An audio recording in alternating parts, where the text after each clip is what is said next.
Thank you colonel साहब। तो मैं आप सबका एक बार फिर से संजीवनी कार्यक्रम में स्वागत करता हूँ। सभी शिक्षकों गुरुवरों को मेरा प्रणाम, और मैं अपने नन्हे साथियों को आपका भी स्वागत करता हूँ।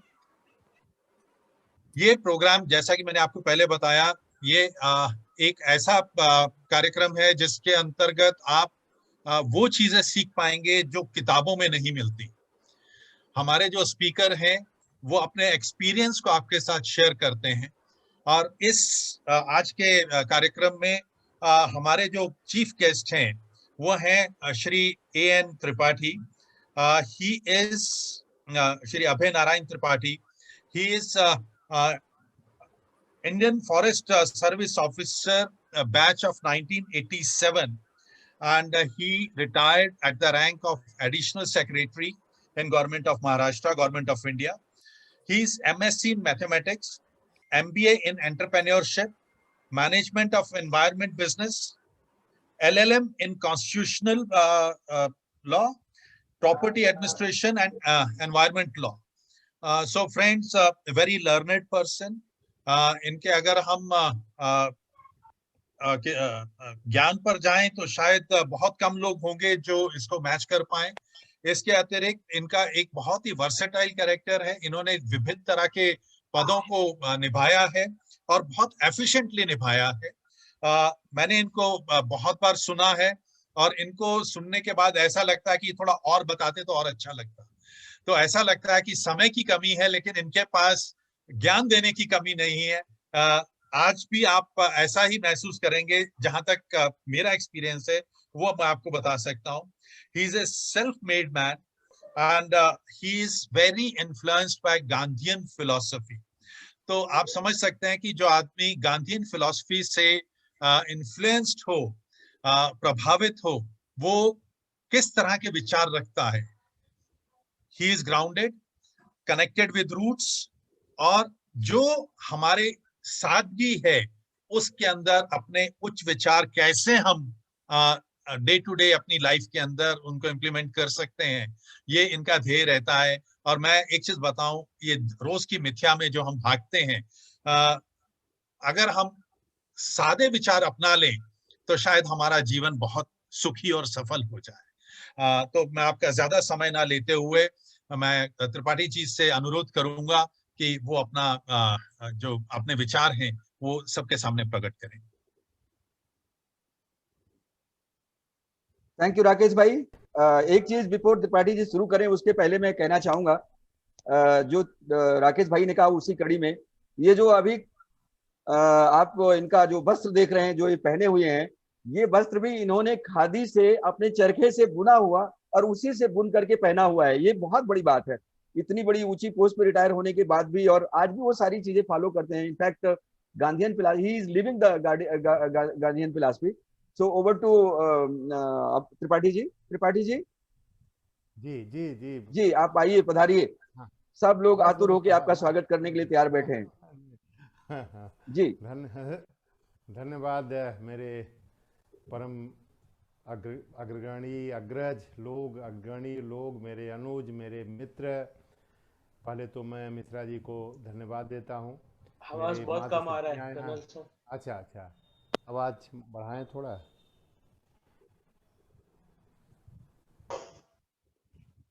अब आया? नहीं, नाक के बरोबर है आवाज।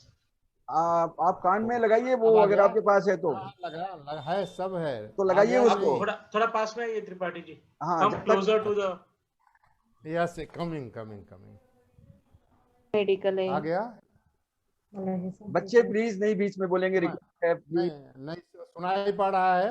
हाँ जी, अभी सुनाई पड़ा, अच्छा सुनाई पड़ा। आवाज आ रही है? जी अच्छा, जी सुनाई जी, पड़ रहा है। अच्छा हाँ। अच्छा अच्छा। तो पहले तो मैं इस कार्यक्रम के आयोजक गणों का मैं धन्यवाद देता हूं, और मैं यह ईश्वर से प्रार्थना करता हूं इस प्रकार का आयोजन होता रहे, क्योंकि इसलिए प्रार्थना कर रहा हूं कि जो एक concept Gandhian system of education है, गांधी का जो कंसेप्ट है, यह इस समय जो है एक चर्चा का विषय बना हुआ है। और ईश्वरीय विधा पर ही गांधी जी ने किसी क्या हो नहीं सुनाई पड़ा। सुनाई पड़ रहा है, आप जारी रखें त्रिपाठी जी। तो ईश्वरी विधा पर ही गांधी जी के जो कार्यक्रम हुआ करते थे वह ईश्वर को ही समर्पित हुआ करते थे, चाहे जो कुछ हो। उनके जो रचनात्मक कार्यक्रम थे जिसमें कि शिक्षा का महत्व सबसे प्रथम स्थान पर रखा गया था। हिंदी में चल रहा है ना? ठीक है। हाँ, अच्छा चल रहा है, हिंदी में चलिए। ठीक है, चल रहा, ठीक है, बिल्कुल तो रखा गया था। तो इसलिए पहले मैं इस विधा के बारे में थोड़ा सा बताना चाहता हूं कि Gandhian concept of education, teacher और स्टूडेंट्स का पार्टिसिपेशन। तो गांधीयन कंसेप्ट ऑफ एजुकेशन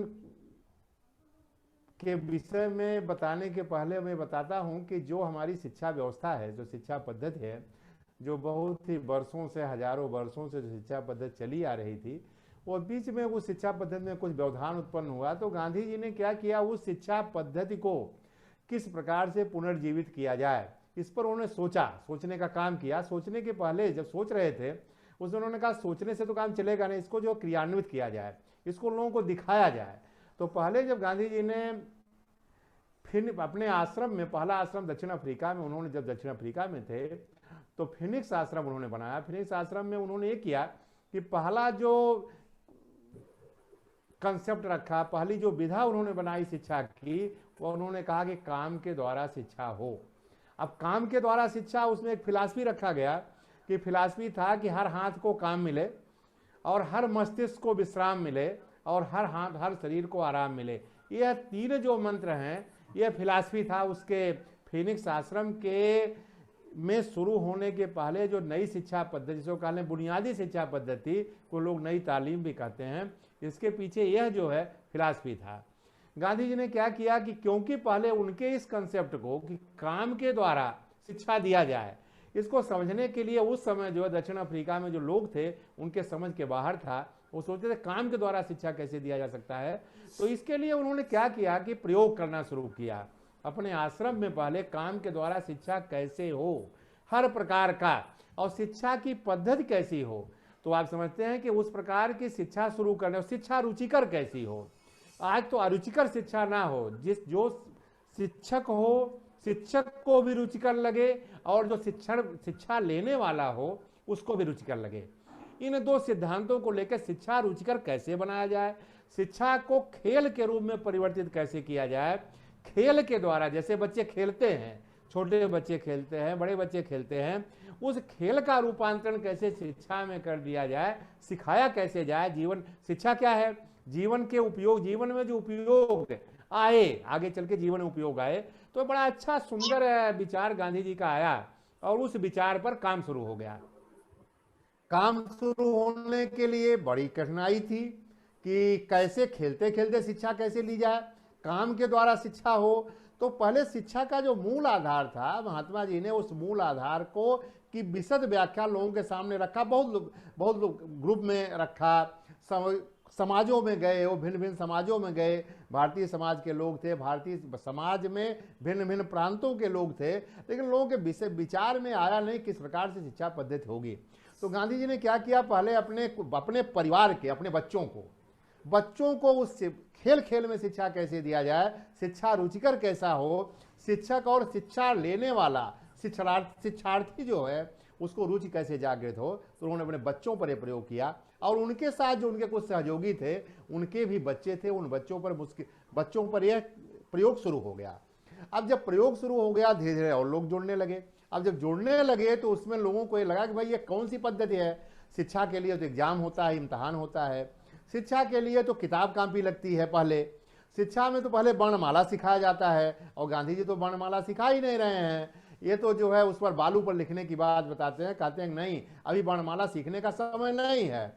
जब 7 वर्ष का बच्चा हो जाएगा तब वर्णमाला सीखे हो। उसके पहले वर्णमाला के पहले क्या क्या उसको सिखाया जाए, पहले तो उस बच्चे को अपने जो है जीवन उपयोगी जो चीजें हैं उसको सिखाई जाए कि कैसे वो जो है रहता है, कैसे खाता है, खाने के विषय में बताया जाए, पीने के विषय में बताया जाए, रहने के ढंग के बारे में बताया जाए। उसके बाद वो बच्चों को कहानियां छोटी छोटी बताई जाएं जो कि नैतिकता से जुड़ी हों, और कहानियां सब ओरल हों, मौखिक हों। अब इसके बाद यह होने के बाद फिर उनको ये जोड़ा जाए, उनको बताया जाए, उनके स्थानिक भूगोल के बारे में बताया जाए, स्थानिक इतिहास के बारे में बताया जाए, स्थानिक कहीं बाहर नहीं, उनके इर्द गिर्द जो चीजें हैं वो भूगोल के जो कुछ हैं, वनस्पतियों के बारे में बताया जाए, लोगों के बारे में बताया जाए, समाज के बारे में बताया जाए, और सारी चीजें मौखिक ही हों। 7 वर्ष तक जब ये शिक्षा दिया जाए इस प्रकार से उसको, उसके बाद वर्णमाला चाहे जिस मतलब जिस लिपि का वो हो, वो वर्णमाला सिखाई जाए। वर्णमाला किस पर सिखाई जाए, उसमें कागज का उपयोग न किया जाए, बालू पर सिखाया जाए, तख्ती पर सिखाया जाए, पटरियों पर सिखाया जाए, और वर्णमाला के बारे में उसको जानकारी दी जाए। वर्णमाला की जानकारी, अब वर्णमाला भी रुचिकर ना लगे, मान लीजिए कि शिक्षार्थी है, उसको वर्णमाला सीखना रुचिकर नहीं लगा, तो कैसे सिखाया जाए?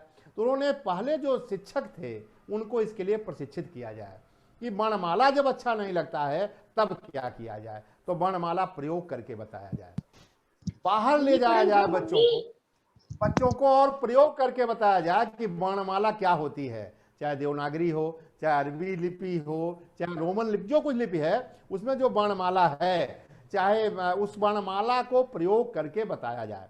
यह बताने का कार्यक्रम करीब 1 साल तक चले। 8 साल का बच्चा जब हो जाए तब उसको जब वर्णमाला जान जाए, अभी तक उसने क्या सीखा? भूगोल सीखा। भूगोल क्या? बाहर का भूगोल नहीं, अपने स्थानीय भूगोल को सीखा, वनस्पतियों को सीखा, अपने परिवार के बारे में जाना, अपने खान भोजन के बारे में जाना, रहने के बारे में जाना, ये सब वो सीखा। वर्णमाला सीखाओ। अब प्रश्न होता है कि जब गांधी जी ने प्रयोग शुरू किया अपने आश्रम में 1892 में, तो वर्णमाला सिखाने के लिए उनको अध्यापक जो कि इस प्रकार से सिखाएं कि बच्चा उसको रट, जैसे अभी क्या है, अभी जब बच्चे जाते हैं तो रटते हैं, वो पूरी वर्णमाला चाहे स्वर व्यंजन सब रट लेते हैं, तो स्वर व्यंजन रटा ना जाए। ये स्वर का जो है, कहां से स्वर का उद्गम हुआ, इसका विकास कहां से हुआ, व्यंजन का विकास कहां से हुआ, तो स्वर और व्यंजन का उद्गम और विकास, इसके बारे में उसको बताया जाए, रटाया ना जाए। अब जब इतनी जानकारी हो जाए तो 8वें वर्ष में जब हो जाए, हमारी सरकार आज 6वें और 6वें वर्ष से शिक्षा की बात करती है, तीसरे वर्ष से, गांधी के तीसरे वर्ष से, तीसरे से लेकर 6वें तक तो शिक्षा ऐसे ही मौखिक शिक्षा की बात बताई जाती है, लेकिन प्रयोग में ऐसा होता नहीं है। 8वें वर्ष में जब बच्चा पहुंचे तब उसको जो है कुछ छोटी छोटी चीजें बताई जाए, जैसे मान लीजिए कि उसको डेयरी के बारे में बताया गया, उसको जो है कृषि के बारे में बताया गया, उसको थोड़ा स्थानिक भूगोल से आगे हटके उसको बताया गया पृथ्वी क्या होती है, उसको और आगे थोड़ा सा जानकारी उसको दिया गया। अब जब 9वें वर्ष का सिलेबस जो है इस ढंग का, इस अभ्यासक्रम ऐसे बनाया जाए, अब मान लीजिए कि डेयरी की शिक्षा दी जा रही है उसको, एक उदाहरण मैंने दिया, तो उस बच्चे को वहां क्लासरूम में, जो कि जेल है, आज के जो विद्यालयों के रूम है वो जेल है, वहां न रखा जाए, उनको डेयरी या तो गाँव में ले जाया जाए, या तो कहीं डेयरी में गाय भैंसे हैं वहां उनको ले जाया जाए, गाय भैंसों के प्रकृति के बारे में उसको जानकारी दिया जाए, इनकी प्रकृति कैसी है, ये कैसे हैं, कैसे दूध देते हैं, उनका दूध की प्रक्रिया क्या है, दूध क्या होता है। इसी प्रकार से खेती कृषि के बारे में बताना हो तो 9वें वर्ष में थोड़ी जानकारी उसमें दिया जाए। अब 10वां वर्ष जब वो पहुंचा तो ये 2 चीजें हो गई, अब उसको समाज विज्ञान की जानकारी दिया जाए। हमने पहले बताया कि मौखिक रूप से वो तो समाज विज्ञान के बारे में जाना है, लेकिन अब उसको जो है अपने स्थानिक विज्ञान समाज विज्ञान के बारे में जाना है, थोड़ा उसको विस्तृत कर दिया जाए, तो समाज विज्ञान की शिक्षा उसको दिया जाए, और वो भी बता करके प्रयोग के द्वारा दिया जाए। जब 11वें वर्ष में वो पहुंचे तब थोड़ा विषयांतर कर दिया जाए उसको। तो अभी तक जो साहित्यिक शिक्षा है, जो कि चाहे जो साहित्य है, जिस भाषा में हम शिक्षा पाते हैं, और उस भाषा का जो साहित्य है, पहले उस साहित्य के बारे में बताया जाए। जब 11वां वर्ष बीता उसको 11वें वर्ष में साहित्यिक शिक्षा दिया जाए उसको, और साहित्यिक शिक्षा भी, जैसे अभी एक गांधी जी का कंसेप्ट था शिक्षा मातृभाषा में हो, तो जिसकी जो मातृभाषा है उस मातृभाषा का जो साहित्य है उसके बारे में बताया जाए। अब 12वां वर्ष जब लगता है तो 12वां वर्ष के अभ्यासक्रम में अब वो साहित्य भी जान गया, नैतिक कहानियां वो पहले भी जाना था, जो मैंने उदाहरण दिया डेयरी, एग्रीकल्चर, और इससे अलावा इससे जुड़ी हुई चीजों के बारे में जानकारी उसको मिल गई। अब प्रश्न उनका इसके साथ साथ 6वां जब वर्ष बीते, 6वां से ही एक चीज, अभी गांधी एक चीज हमने छोड़ा, क्या छोड़ा? तकड़ी के द्वारा कैसे जो है सूत निकाला जाए, और सूत का उद्गम कहां से होता है, उससे भूगोल कैसे बताया जाए, और उस उद्गम से इतिहास कैसे बताया जाए, कहां से सूत आया, फिर कब इसका आविष्कार हुआ, कब लोगों ने कपड़ा पहले सूत बनाना सीखा, कपास कहाँ से आया, कपास की खेती कैसे होती है, वो खेती पहले कहाँ हुई, फिर कैसे उसका फैलाव हुआ, और फिर उस तकली के द्वारा ज्यामिति गणित की शिक्षा साइमल्टेनियस साथ साथ दिया जाए कि वो तकली चलती कैसी है, उसमें जो परिधि होता है कैसे होता है, जो सर्किल होता है कैसे होता है, वो घूमती कैसी है, इसको आधार बना करके गणित की शिक्षा, गणित सिखाया जाए। लोग अब गणित से बहुत घबराते हैं, तो लेकिन गणित प्रयोग करके और सारी चीजें वर्णमाला मैंने बताया ना, उस तकली के द्वारा गणित के, चाहे वो मतलब जो बेसिक गणित है बहुत अच्छे ढंग से समझाया जा सकता है, और गांधी के आश्रमों में वो समझाया जाता था। अब लड़का 6 से 12 तक, 6 साल तक तो तकली के माध्यम से और अन्य हस्तशिल्प के माध्यम से, ये तो मैंने इस शिक्षा के साथ साथ तकली की शिक्षा, हस्तशिल्प का शिक्षा, हस्तशिल्प के माध्यम से जैसे आपको ज्योमेट्री पढ़ानी हो तो हस्तशिल्प बना करके, चित्र बना करके ज्योमेट्री आप उसको समझाइए, किताब मत रखिए। जो कुछ जब ये ऐसा नहीं है, ये अभ्यास क्रम उस समय अपने स्तर पर गांधी के आश्रमों में अभ्यास क्रम चलते थे। 12वां साल बीता, 12वें साल के बाद तब उसको साइंस की शिक्षा दिया जाए। साइंस ऐसे नहीं, वनस्पति विज्ञान हुआ, जीव विज्ञान हुआ, जीव विज्ञान में वनस्पति और जंतु विज्ञान हुआ। केमिस्ट्री की शिक्षा ऐसी न दी जाए जो आप हम पहले सुनाई, पहले तो रटना शुरू करते, 10वीं 9वीं में पहुंचे तो हमने एलिमेंट क्या होता है, कंपाउंड क्या होता है, फिर उसके बाद मटेरियल्स क्या होता है, फिर उसके परमाणु भार, परमाणु वेट, ये नहीं, ये शिक्षा अभी जरूरत नहीं है। तो उस समय बेसिक केमिस्ट्री जो है, बेसिक रसायन की जो शिक्षा है, जिसका कि दैनिक कामों में उपयोग किया जाता है, चाहे वो खाने के सामान में होता हो, चाहे पहनने के कपड़े में हो। कपड़े को लेकर के गांधी का था कि कपड़े से ही शिक्षा दी जाए, तकली से जुड़ा हुआ उसको केमिस्ट्री बताया जाए, और जब गणित समझाया जाए तो उससे फिजिक्स से भी उसी के साथ उसकी शिक्षा दिया जाए। लेकिन ये सारी शिक्षाएं, जैसे फिजिक्स में शुरुआत किया हमने उत्तोलक से शुरू किया, तो किताब नहीं, उत्तोलक बनाया जाए, लीवर बनाया जाए, दिखाया जाए उनको कि यह लीवर प्रथम श्रेणी का है, द्वितीय श्रेणी का है, तृतीय श्रेणी का है, तो इस प्रकार से लिखाया जाए। अभी सब क्लासरूम के बाहर हो। ये 19वीं शताब्दी के अंतिम चरण में की यह शुरुआत थी। उस समय इसके विषय में लोग सोचते ही नहीं थे क्यों, लेकिन इस देश में, भारत में इस प्रकार की शिक्षा थी। मदरसों और पाठशालाओं में ऐसी शिक्षाएं दी जाती थी, और इससे जीवन उपयोगी है। इस शिक्षा का अर्थ क्या होता है, सा विद्या या विमुक्तये, विद्या वही है जिससे कि मुक्ति का साधन। मुक्ति का साधन क्या है, जैसे आज भी कहा जा सकता है अक्षर ज्ञान तो है मेरे पास, लेकिन हम शिक्षित कोई नहीं है। शिक्षित है तो उसको रोजगार बाजार में नहीं खोजना पड़ता है, रोजगार उसके पास आता है। तो ये गांधी की शिक्षा जब थी तो इससे रोजगार पास आता। अब स्थितियां ऐसी होती हैं कि जब आ गया 13वें और 14वें वर्ष में, 8 और 14 तक का एक बेसिक कंसेप्ट उन्होंने बनाया था। 14वें वर्ष तक की सारी आपको साइंस की शिक्षा भी दे दी जाए बच्चों को, और इसमें ज्यादा से ज्यादा जो किताबी शिक्षा कम हो, प्रायोगिक शिक्षा ज्यादा हो। और ऐसा नहीं है, या उन्होंने अपने आश्रमों में, चाहे जो फोनिक्स आश्रम बनाया वहां भी, टॉलस्टॉय आश्रम बनाया वहां भी इस प्रकार की पद्धति से शिक्षा दी जाती थी। काम करा। अब आपको बताऊं, जिसमें जीवन उपयोगी वस्तुओं की बात मैंने बताया, अब इसमें जिसको रुचि लगे, अब मान लीजिए मुझको रुचि है खेलने में, एक बच्चे को खेलने में रुचि है, तो खेल के द्वारा, किसी भी खेल में, तो खेल के द्वारा कैसे गणित समझाया जाए, खेल के द्वारा इतिहास कैसे समझाया जाए, भूगोल कैसे समझाया जाए। अब खेल, इसीलिए गांधी जोड़ देते थे, जरूरत है शिक्षक की ट्रेनिंग की, ट्रेनर्स की ट्रेनिंग। वो कैसे समझाएंगे, खेल का विकास कैसे हुआ, खेल के द्वारा इतिहास का डेवलपमेंट कैसे हुआ, जैसे कैसे हुआ, खेल के द्वारा किस प्रकार से हम जो है साइंस का विकास किए हैं, या हो सकता है या हो रहा है, कैसे गणित समझा जा सकता है, कैसे अन्य शिल्प विधाएं समझी जा सकती हैं जो उसकी रुचि है। आप लेकिन गांधी की कंसेप्ट है 14 वर्ष तक तो इस पर, अब जिसमें विशेष रुचि है, जैसे आज होता है कोई डॉक्टर है, वो जो है MBBS किया, MD करना हुआ तो होता है स्पेशलाइजेशन किसमें है, तो पहले 5 साल तो पढ़ना पड़ा। स्पेशलाइजेशन इनका है बालकों में, इनका हड्डी में है, ये हृदय के बहुत बड़े विद्वान हैं, ऐसा होता है। तो इस प्रकार से स्पेशलाइजेशन के लिए 14 वर्ष तक तो कोई जनरल शिक्षा चलती रहे। अब इसमें क्या हुआ कि पहले गांधी का कंसेप्ट 14 वर्ष का था, लेकिन जब 37 में जब नई वर्धा शिक्षा नीति बनी, और उसके बीच में बहुत ही विकास हुआ, मतलब बहुत चीजें आई और गईं। तो गांधी का विचार हुआ, जब समिति बनी, डॉक्टर जाकिर हुसैन की अध्यक्षता में समिति बनी, ये हुआ कि नहीं, यह शिक्षा 16 साल तक किया जाए, 16 साल तक इस प्रकार की शिक्षा दिया जाए, 16वें वर्ष में जब बच्चा प्रवेश करे, इसीलिए तो उसको फिर उसके रुचि के हिसाब से, और ये पास फेल की झंझट ना हो। गांधी जी कहा करते थे, गांधी जी का विचार है कि भाई यदि मैं अंग्रेजी मुझे नहीं आती है या गणित नहीं आती है और 5 विषय है हमारे, हम गणित में फेल हो गए और अंग्रेजी में हम जो है डिस्टिंक्शन पा गए तो हम फेल हो जाते हैं। इसका मतलब हुआ लोहा और लकड़ी ये दोनों तो जोड़ा नहीं जा सकता, आप तो फेविकोल लगा के जोड़ लेंगे, लेकिन तब का ऐसा कंसेप्ट ऐसा था।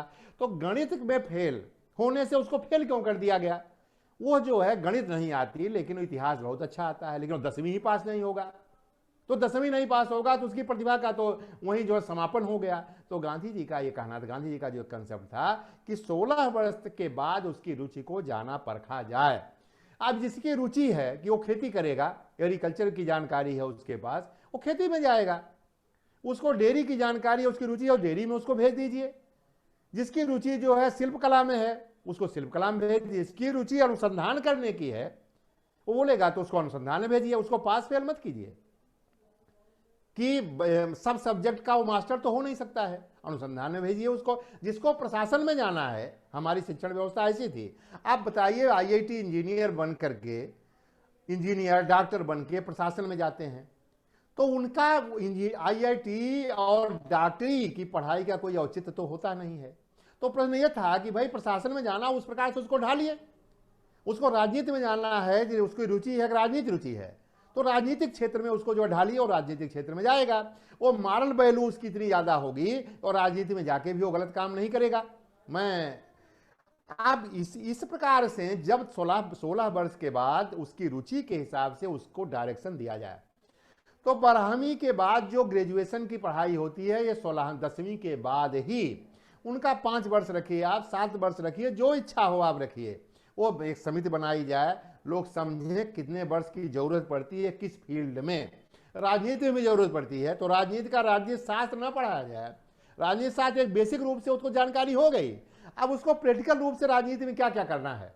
जैसे अभी जो है प्रशिक्षु जो होते हैं ऑल इंडिया सर्विस के या स्टेट सर्विस के, वो प्रशिक्षण संस्थानों में जाते हैं और वहां से फिर अपने अपने राज्यों में जाते हैं। तो यह बेसिक स्तर पर ही कर दिया जाए। पूरे देश की शिक्षा नीति ऐसी बनाई जाए, पूरे विश्व की ऐसी शिक्षा नीति बनाई जाए कि बेसिक स्तर पर यह जानकारी सबको हो जाए। विश्व में किसी देशों में इस प्रकार की शिक्षा व्यवस्था चल रही है। तो उनका यह था कि उसके बाद उसको विशेष शिक्षा देने के लिए, उस बच्चे को प्रशिक्षित करने के लिए आप जो है उसकी रुचि को समझें। कौन समझेगा? प्रशिक्षक, जो टीचर है वो समझे। और इसके लिए पहली जरूरत है कि टीचर ही समझे कि विषय क्या है। अब उसके बाद जब वो जो है अपने विशेष क्षेत्र में वो जाता है, बच्चा जाता है उसके रुचि के हिसाब से, तो क्या होता है उस क्षेत्र में उसकी रुचि होने से उसका वो मिस्त्री हो जाता है। मिस्त्री का मतलब मैं इसलिए यूज कर रहा हूं, उसका वो मास्टर हो जाता है। जैसे मिस्त्री भी मास्टर है लेकिन उसको कोई डिग्री नहीं है। एक उदाहरण मैं आपको बताऊं कि यही हुआ कि भारत जब स्वतंत्र हुआ, ये गांधी जी के 47 स्वतंत्र हुआ, 50 की व्यवस्था थी, तो उस समय यह लेदर इंस्टीट्यूट बनने वाला था, लेदर कॉर्पोरेशन बनने वाला था, और एक लेदर मतलब चमड़े का मतलब जो है कॉर्पोरेशन बनने वाला था। 50-52 की बात है। और गांधी के आश्रम में रहते थे बाजुरकर जी जाति के ब्राह्मण थे, लेकिन गांधी जी ने उनको मरे हुए पशुओं का चमड़ा, क्योंकि चमड़े के काम में निष्णात थे, वो विद्वान थे, वो चमड़ा कैसे काटा जाए, चमड़ा कैसे सिझाया जाए, चमड़ा काटने की सबसे बड़ी कला थी। उस कला के वो विद्वान थे, जाति के ब्राह्मण थे। और वो मरे हुए पशुओं को ला करके दोनों पति पत्नी उसका चमड़ा निकालते थे। चमड़े के सिझाने के लिए एक बहुत बड़ी कला होती है, जिसे सिझाने के बाद वो नरम रहे, उसमें कड़ापन न आए, वो ये काम करते थे। तो नेहरू जी ने उनको बुलाया कि भाई आपको जो चमड़े का कॉर्पोरेशन बना रहे हैं इसका हम अध्यक्ष बनाएंगे। नेहरू जी के ने वो बैठ के भाई ठीक है बनेंगे। उनके लोग जो थे उन्होंने कहा भाई इनके पास डिग्री तो कुछ है ही नहीं, ये कॉर्पोरेशन कैसे, क्या अध्यक्ष कैसे बनेंगे, एमडी कैसे बनेंगे। तो हुआ भाई उनके पास डिग्री तो कुछ भी नहीं थी। तो लेकिन वह जमाना था वो अध्यक्ष बन गए उसके, बाजुरकर जी। अब बाजुरकर जी उस कला को, चमड़ा के कला को, चर्म उद्योग को बिना किसी इंस्टीट्यूट में गए, अपने अनुभव के आधार पर वर्धा में बाजुरकर जी इतने प्रसिद्ध थे कि चमड़ा विज्ञान सीखने के लिए विदेश से भी बच्चे आते थे बाजुरकर जी से। तो यह हमारी शिक्षा पद्धति थी। ये तो मैंने अभी चमड़ा का उदाहरण दिया, अभी हमने कपड़े का तो नहीं दिया। बाजुरकर जी का नाम लिया क्योंकि भारत सरकार ने उनको बुलाया था। तो भारत सरकार ने बुलाया कि भाई आप इस कॉर्पोरेशन के अध्यक्ष बन जाइए और आप सिखाइए। तो उनके लोगों ने, भारत सरकार के लोगों ने पूछना शुरू किया डिग्री कहाँ है। तो हमारी शिक्षा व्यवस्था जो थी और डिग्री विहीन शिक्षा व्यवस्था थी, ज्ञान युक्त शिक्षा व्यवस्था थी। और वही शिक्षा व्यवस्था, वही जो विचार था वो गांधी का था।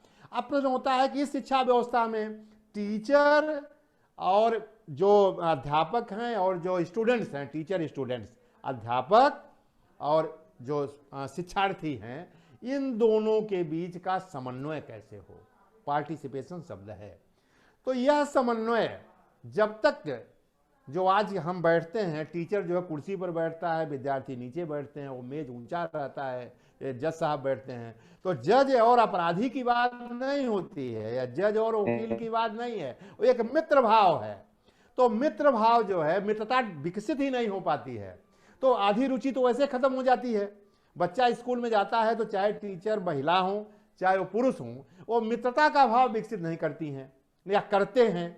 वो तो एक प्रकार से शासक और शासित का भाव रहता है, डर व्याप्त रहता है। तो डर तो खत्म होता नहीं है, तो सीखे कैसे, तो सीखता नहीं है। तो गांधी का कहना था कि जो यह भाव निकाल दीजिए। हमारे आरटीई जो बना, right to education act, right to education act में यह रखा गया कंसेप्ट है कि कुर्सी का प्रयोग ना हो। हम राइट टू एजुकेशन एक्ट को मॉनिटर कर रहे थे 7 साल, हमारे पास ये पावर, कुर्सी ना हो, क्लासरूम में कुर्सी ना हो। हमने चाइल्ड फ्रेंडली जो है क्लासरूम हो, और चाइल्ड फ्रेंडली ही नहीं, फ्रेंडली क्लासरूम हो, फ्रेंडली पढ़ाई हो, एक दूसरे से मिल बैठ करके बच्चे भी गोलाई में बैठें और हमारे जो शिक्षक हैं वो बीच में बैठे, जैसे बच्चे खेलते हैं।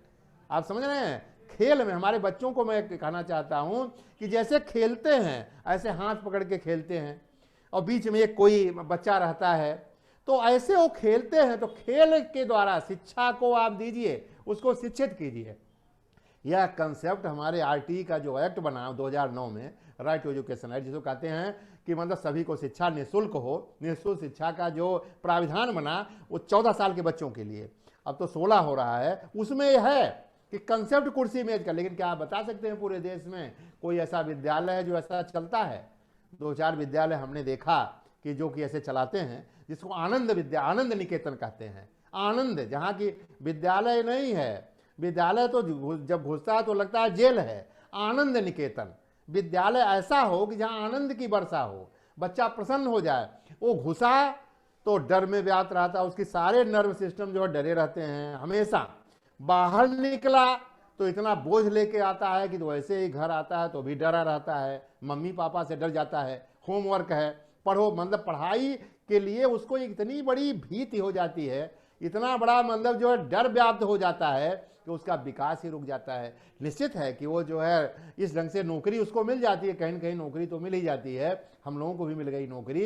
लेकिन जो शिक्षा, जो ज्ञान प्राप्त करना था, जो शिक्षित होना था, जिस विषय में रुचि थी, उस रुचि की शिक्षा तो उसको मिली नहीं। रुचि की शिक्षा नहीं मिली तो वो क्या हुआ उसके साथ, उसका पूरा विकास अवरुद्ध हो गया। और यह विकास जब बच्चों का, और मैं संस्कृत के श्लोक का इसमें जो है जोड़ना नहीं चाहता, बच्चों का विकास जो रुक गया तो क्या हुआ, समाज का विकास रुक गया। आज जो कुछ परिस्थितियां हम देख रहे हैं, चाहे बीमारी हो लोगों में, चाहे लोगों की ये व्यवस्था हो, चाहे गवर्नेंस सिस्टम हो, सब में डर व्याप्त है। एक प्रकार का डर, सब डरे हुए हैं। तो क्यों डरे हुए हैं? कि हमारी नींव ही डर पर आधारित है।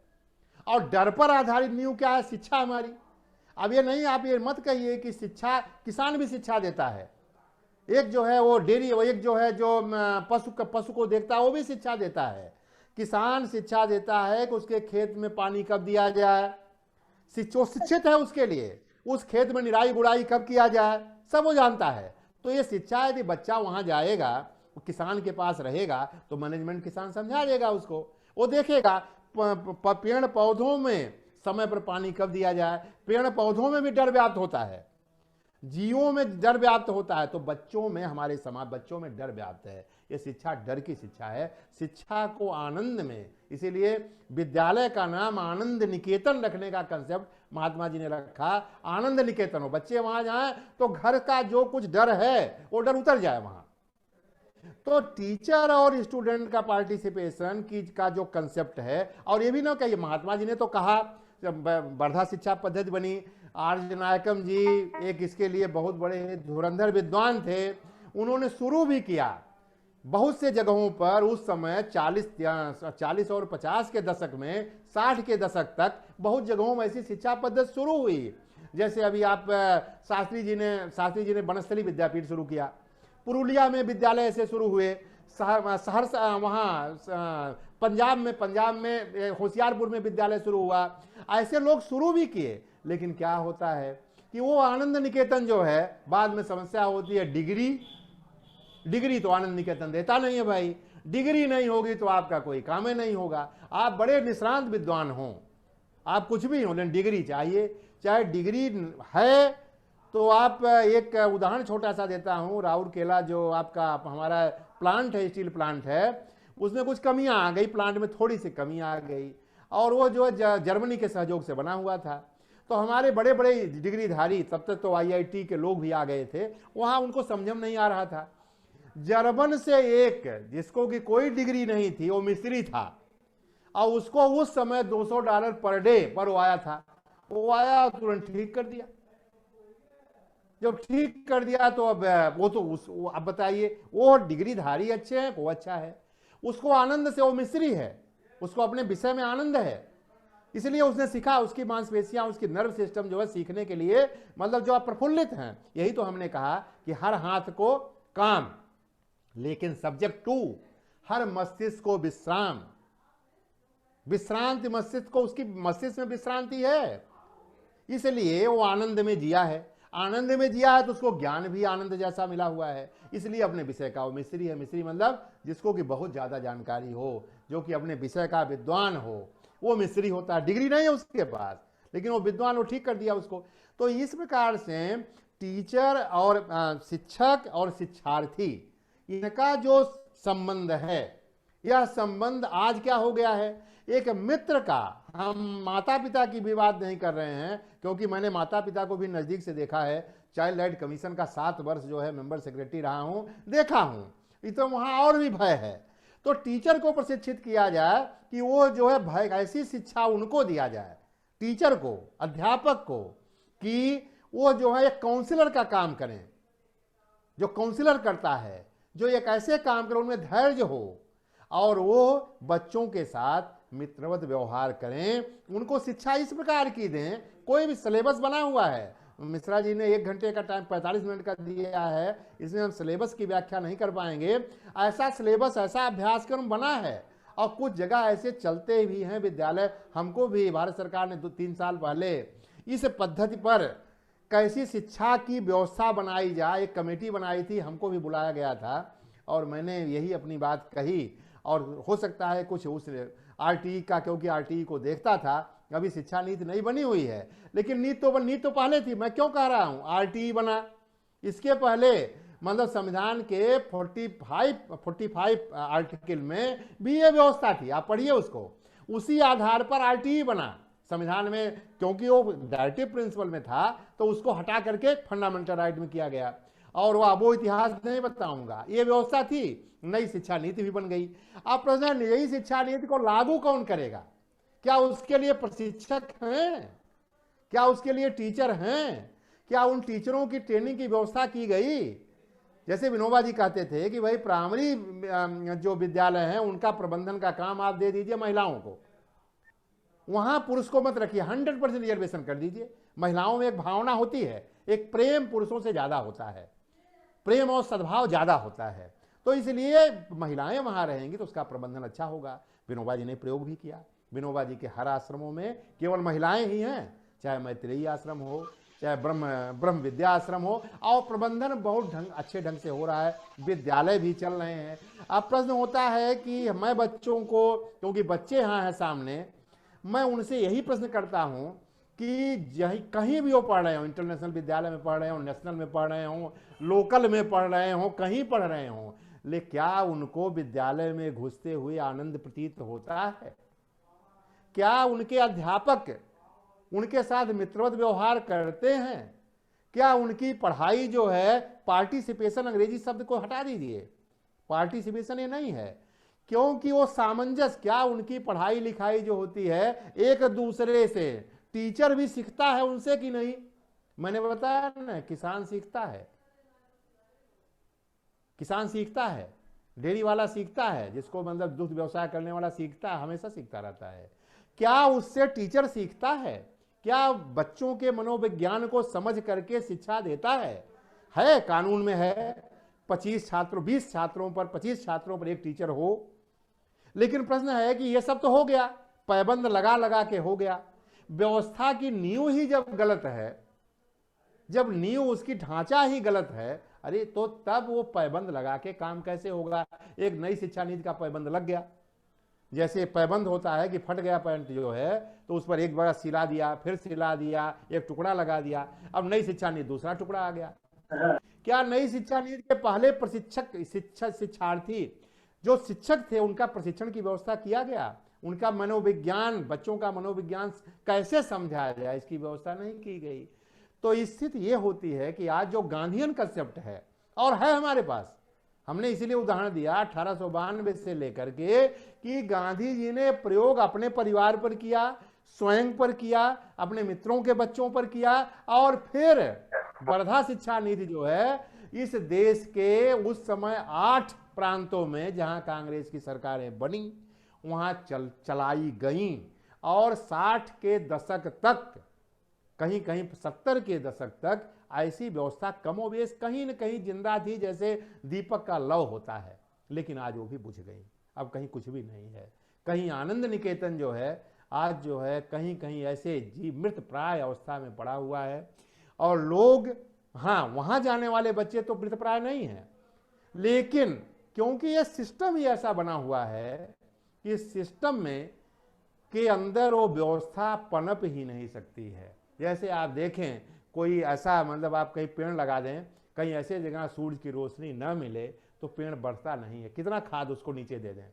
तो वही दशा है, सूरज की रोशनी बहुत जरूरी है, वही दशा हमारे इन बच्चों की है।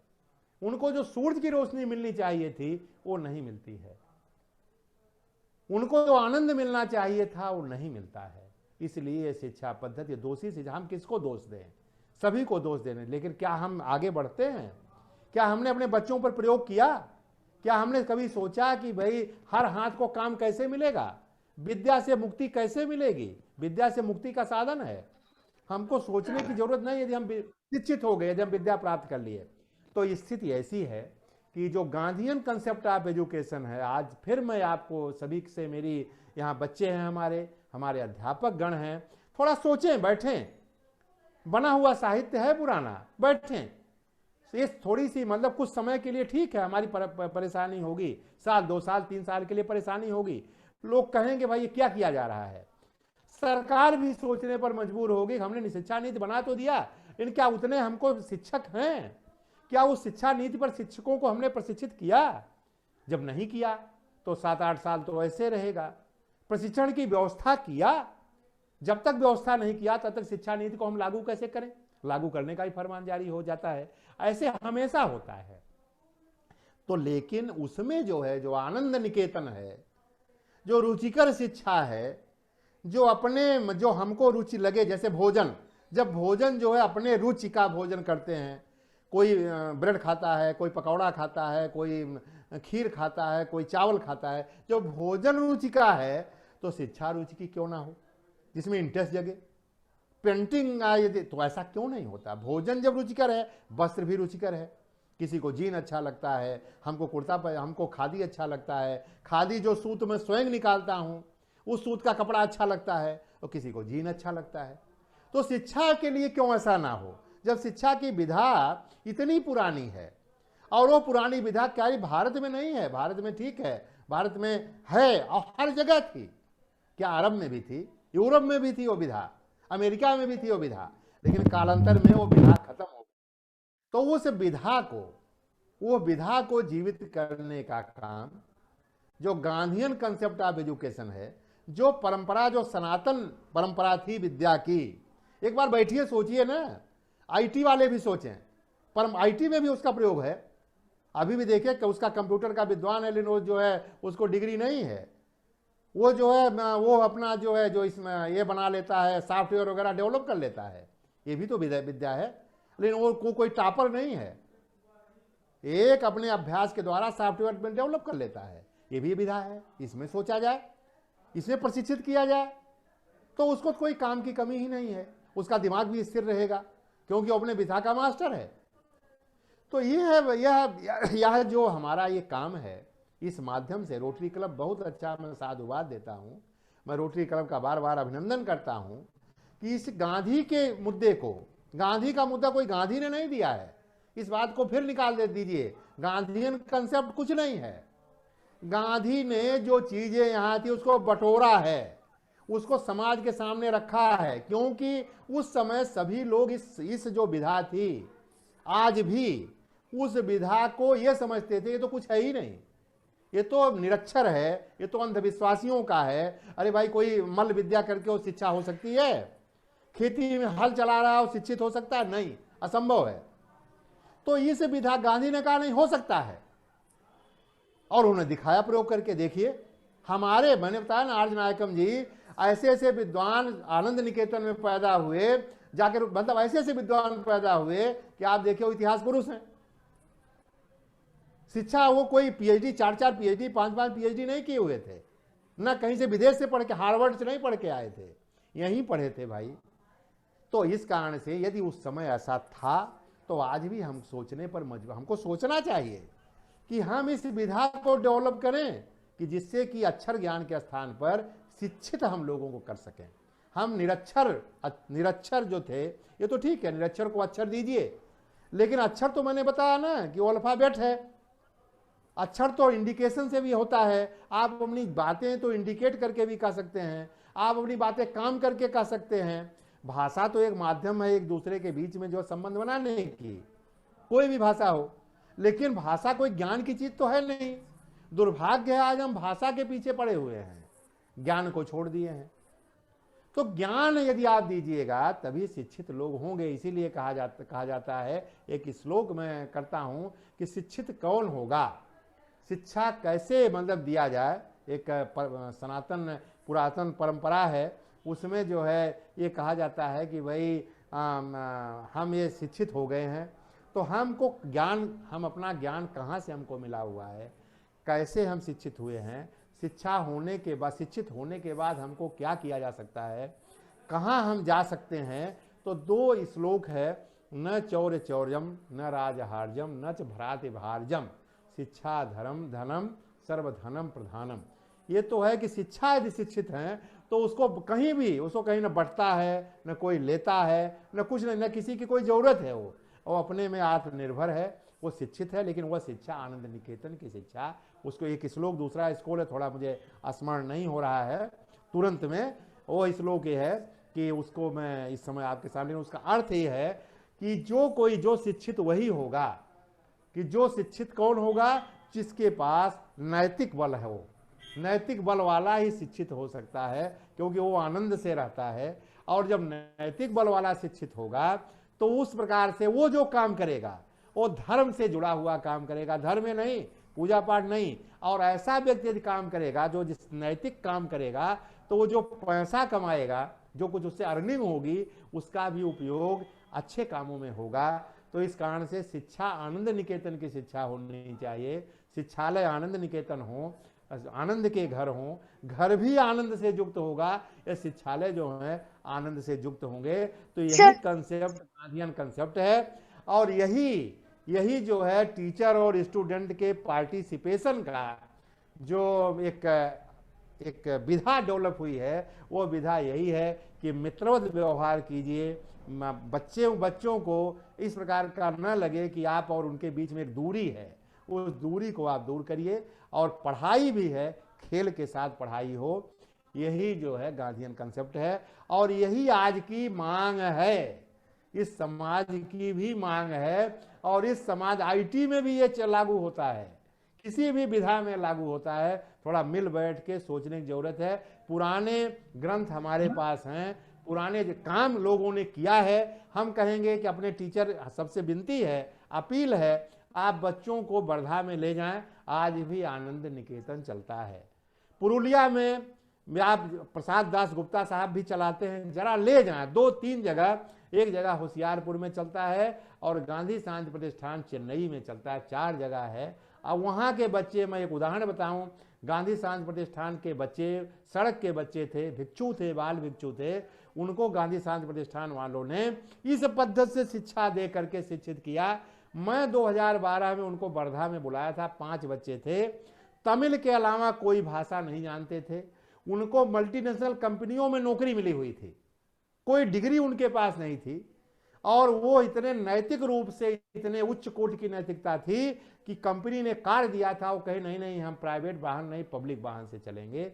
और ऐसे बच्चे हैं जिनको की शिक्षा इसी माध्यम से दिया गया, बिना मतलब जो है किताबी ज्ञान के, बिना किसी। तो अब टाइम मैं इसी के साथ अपने वाणी पर विराम देता हूं, और मैं ये आशा करता हूं कि आप इस विषय पर जितना प्रश्न करना हो आप प्रश्न करें। थोड़ा सा, क्योंकि मैं घड़ी देखा नहीं, यहाँ है नहीं, कोई बात नहीं त्रिपाठी जी, 5 मिनट का विलम्ब होगा, तो मैं अब वाणी पर विराम देता हूं और आपसे विनती करता हूं, बच्चों से करता हूं, आनंद निकेतन की शिक्षा के बारे में कुछ पूछें। और बहुत बहुत धन्यवाद त्रिपाठी जी। अभी आपको क्वेश्चन आंसर के लिए मैं इनवाइट करूंगा संजय मर्चेंट जी को मॉडरेट करने के लिए। तो ओवर टू संजय जी। हाँ, किसी को कुछ प्रश्न है तो फिर put it on the board,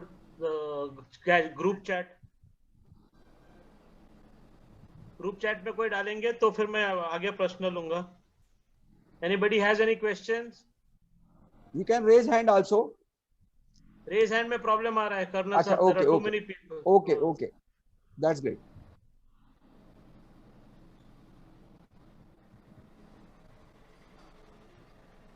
In fact, the talk was very good, Tripathi ji. We got to learn so much about. I mean, we were not aware. जो एक सिंपल सी चीज मुझे समझ में आई कि जो भी शिक्षा है वो सर्वजन सुखाए सर्वजन हिताए, उसको सामने रख के और प्रैक्टिकल लाइफ को कैसे जिया जाए उसको सामने रख के ली जाए। जैसे 3 इडियट्स में वो कहता है कि मुझे सीखना है, डिग्री नहीं चाहिए।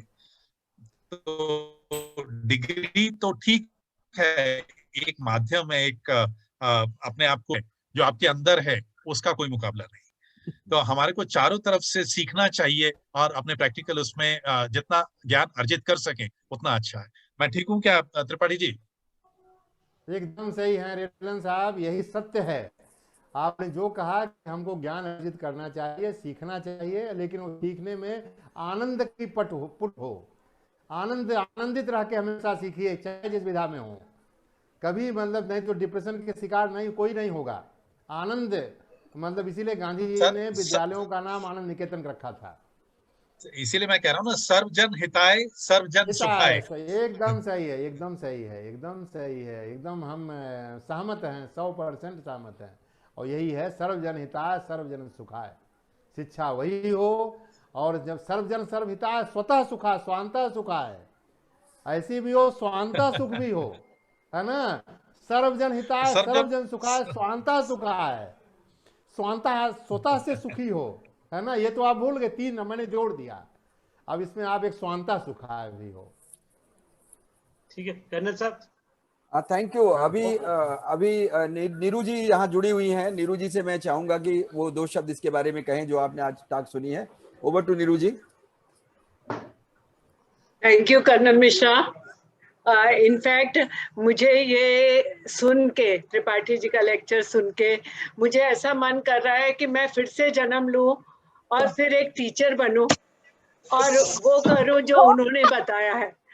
और मुझे ऐसा लगता है कि अगर टीचर्स बहुत ज्यादा डेडिकेटेड हो तो वो ये चीजों को, ये प्रैक्टिकल नॉलेज, बहुत सारी अड़चने हैं इसमें, बहुत सारी अड़चने हैं कि हमारे स्कूलों में वो शिक्षा नहीं होती, लेकिन फिर भी वो अपने शौक को, अपने एंथुजियाज्म के साथ बच्चों को फिर भी प्रैक्टिकल राह पर कुछ ना कुछ तो चला सकती हैं। तो thank you very much Tripathi ji, क्योंकि आपका जो लेक्चर है वो जरूर मोटिवेट करेगा कि वो किसी न किसी रूप में अपने बच्चों को इस राह पे लेके चले जो कि आपने बताई है। उसके लिए बहुत बहुत धन्यवाद आपका कि आपने समय निकाला और इतने सारे स्टूडेंट्स और टीचर्स के लिए प्रेरणा का स्रोत बने। Thank you. एनीबडी धन्यवाद, एल्स? मैं आपको धन्यवाद देता हूँ, है ना। कोई और कुछ कहना चाहेगा? Umesh ji, Umesh Jalan, yes please go ahead.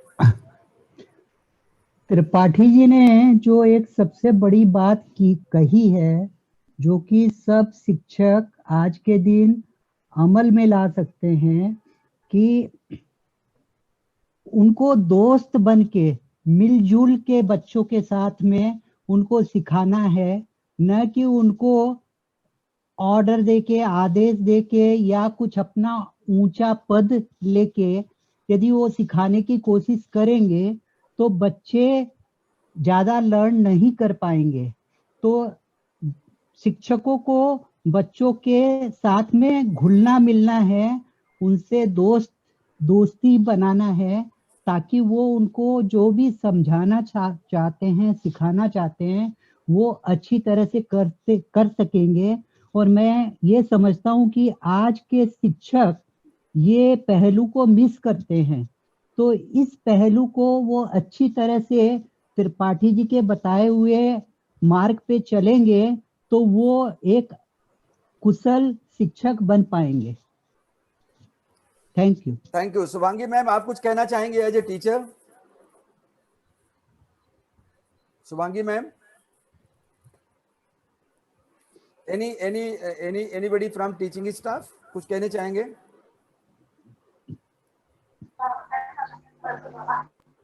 Somnath, आप कुछ कहना चाहेंगे? Yes, sir. Obviously, we'll surely have these things, and we'll try to just change our attitude or whatever the overview to students, and we'll become more friendly. And obviously, the pragmatic things, जो practicals Gandhi ji ने उनके education concept में डाले हैं and लिखे हैं. Actually I am from Gandhi Bhavan, मेरा BEd वहाँ से हुआ है and that very closely that philosophy. So I really liked it, and it's obviously the very soul and mind.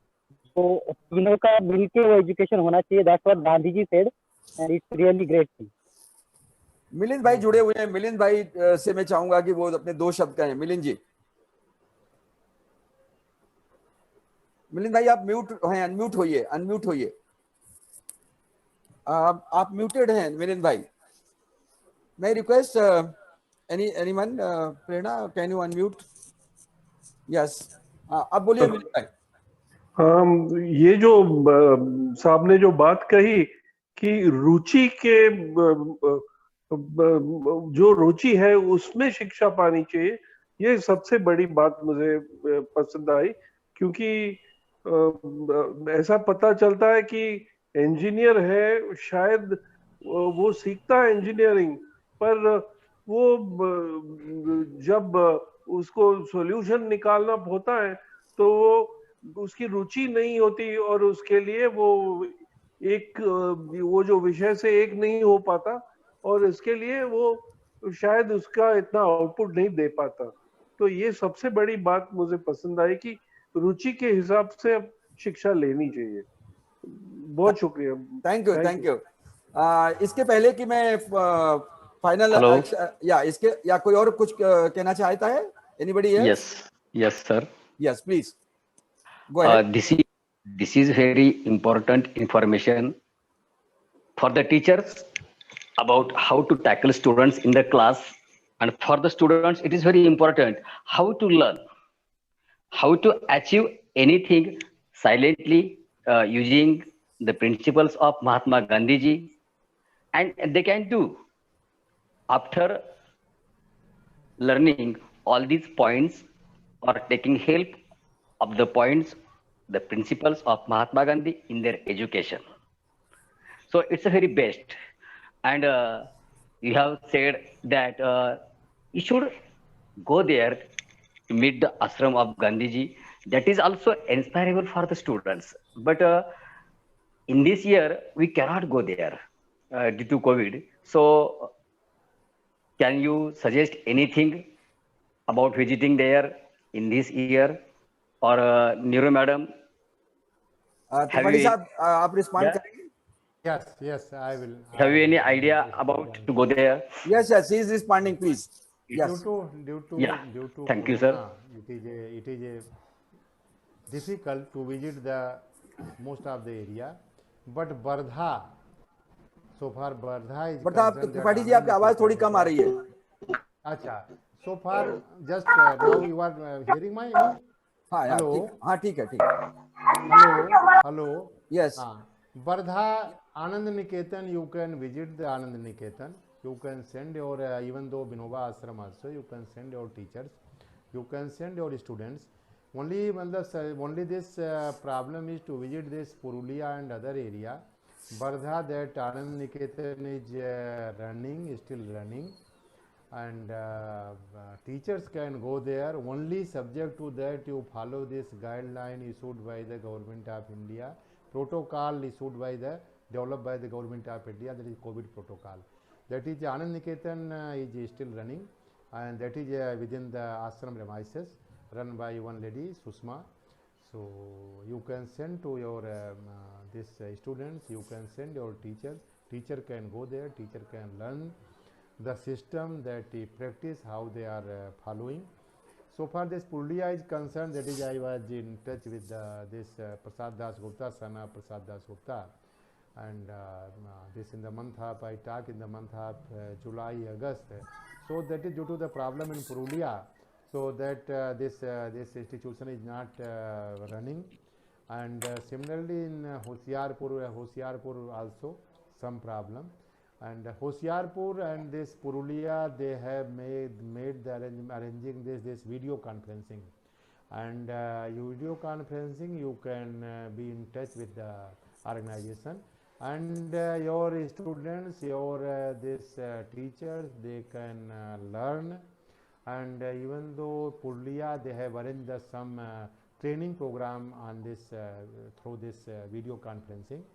So if you need, then I can provide the number and this mail of Prasad Das Gupta and this Sher Singh also. And so far Bardha is concerned, they have this system, they don't have this system. System means that this e-learning and others, I already told you, their basic concept is still just whatever this created by, adopted by the Gandhiji.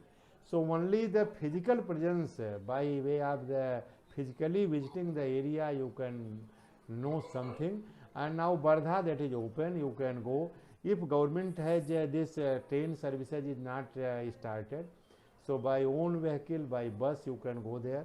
In Maharashtra, there is no problem. Outside the Maharashtra, there is some problem.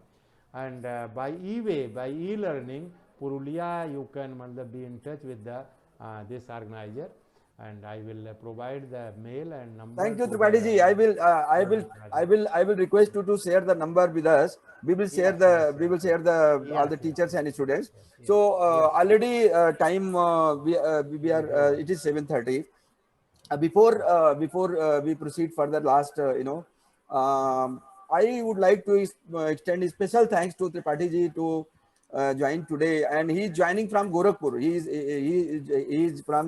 has gone to Gorakhpur, so I am particularly very grateful to you, Tripathi ji. And whensoever we remember you, you are always there and you always rock and you share your knowledge. So अभी मैं नीता पसरीचा जी जो हमारी Saint विराज college से हैं और वो हमें teachers, student, rotary club Pune river side सबको रिप्रेजेंट करते हुए आज का फॉर्मल वोट ऑफ थैंक्स करेंगे. तो over to Neeta Pasricha ji. Thank you, sir. Am I audible, sir? Yes, you are. Yes. Thank you. Good evening, ladies and gentlemen. Our dear Dada J.P. Vaswani had rightly said, gratitude is the light that can illumine us inside and brighten the environment we live in. So, on behalf of St. Mira's English Medium Secondary School, I, Nita Pasricha, would now present the vote of thanks. At the outset, I would like to express a deep sense of gratitude towards our keynote speaker, Shri Abhay Narayan Tripathi, IFS, former Additional Principal, Chief Conservator of Forest Government of Maharashtra, for taking the time out of his busy schedule and enlightening us on Gandhian concept on education and students teachers participation. The guidance and direction that his talk has provided today will indeed go a long way in enabling us to achieve our life's goals. Thank you, sir, for gracing the occasion. Our invitees and distinguished guests have made today's program even more special with their presence. I extend my thanks to each and every one of them. Next, I would like to express my deepest gratitude towards the principals, heads of institutions, teachers, non-teaching staff, and students of various schools and their parents for participating in the program today. I am sure that Gandhiji's views are now clear in our minds, and we all acknowledge that they are very supportive in modern education and will help us with the formation of good character and make us ideal and self-reliant citizens. Without you all conceiving of this idea of having this session would have been impossible. So, thank you everyone. Also, I would like to express my appreciation towards the distinguished members of the Rotary Club. Rotarian Colonel K.C. Mishra, VSM President, Rotary Club of Pune Riverside. Rotarian Rakesh Kumar Relan, President-elect, Rotary Club of Pune Riverside. Rotarian Prerna Gaikwad, Secretary, Rotary Club of Pune Riverside. Rotarian Sanjay Merchant, Club Admin and Director Program, Rotary Club of Pune Riverside. Rotarian Umesh Jalan, Director Foundation and Compliance, Rotary Club of Pune Riverside. Rotarian Neeru Goyal, Director Service Projects, Rotary Club of Pune Riverside. And Rotary members of Rotary Club of Pune Riverside.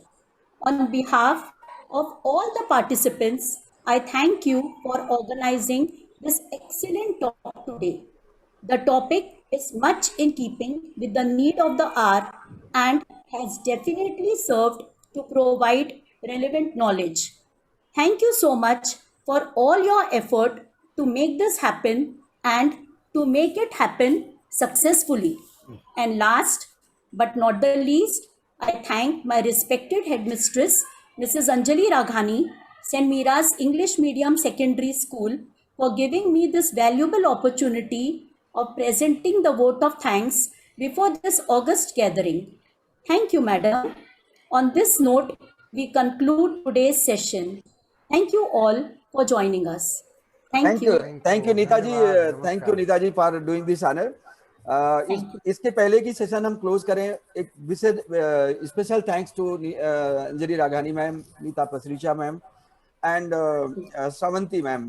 It's in fact today's जो technical support है पूरा उन्होंने back से handle किया है and we are very grateful कि आज कोई भी अशांति नहीं हुई, आज कोई भी टेक्निकल प्रॉब्लम नहीं आई, आज कोई टेक्निकल लीक नहीं हुआ और बीच में कुछ भी डिस्टर्बेंस नहीं हुआ. तो इसके लिए जितना हृदय से हम धन्यवाद दें सेंट मीरा कॉलेज के इन तीनों महामूर्तियों को, तीनों दिव्य मूर्तियों को.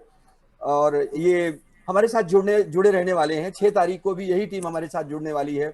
6 तारीख को जो हमारा सांस्कृतिक शुभ संध्या प्रोग्राम, त्रिपाठी जी आप भी जुड़िए जहां कहीं भी हो. ये बहुत अच्छा प्रोग्राम है और कजरी भी सुनने को मिलेगी आपको जुड़ूंगा. हाँ, ये सारी चीजें आपको बहुत कुछ अच्छा लगेगा. So Shravani ma'am, Neeta ma'am and Raghani ma'am को स्पेशल थैंक्स देते हुए सारे जो जितने भी लोग यहाँ ज्वाइन किए हैं उन सबको स्पेशल थैंक्स देते हुए एक बार फिर से मैं ये आपको आमंत्रित करता हूं कि 6 तारीख को 5:30 बजे लॉग इन करें। 6 से 8 बजे तक का प्रोग्राम है और आप लोग सब कोई बहुत आनंदित होंगे। अब मैं समय काफी हो चुका है, इसलिए आपकी परमिशन से मीटिंग को एडजर्न कर रहा हूं और मीटिंग को मैं इन करने की परमिशन चाहता हूं। Should I end the meeting? Tripathi ji meeting end करें? धन्यवाद। Thank you very much. Thank you सबको। नमस्कार, सबको जय हिंद, सबको शुक्रिया, सबको मेहरबानी। बहुत बहुत धन्यवाद।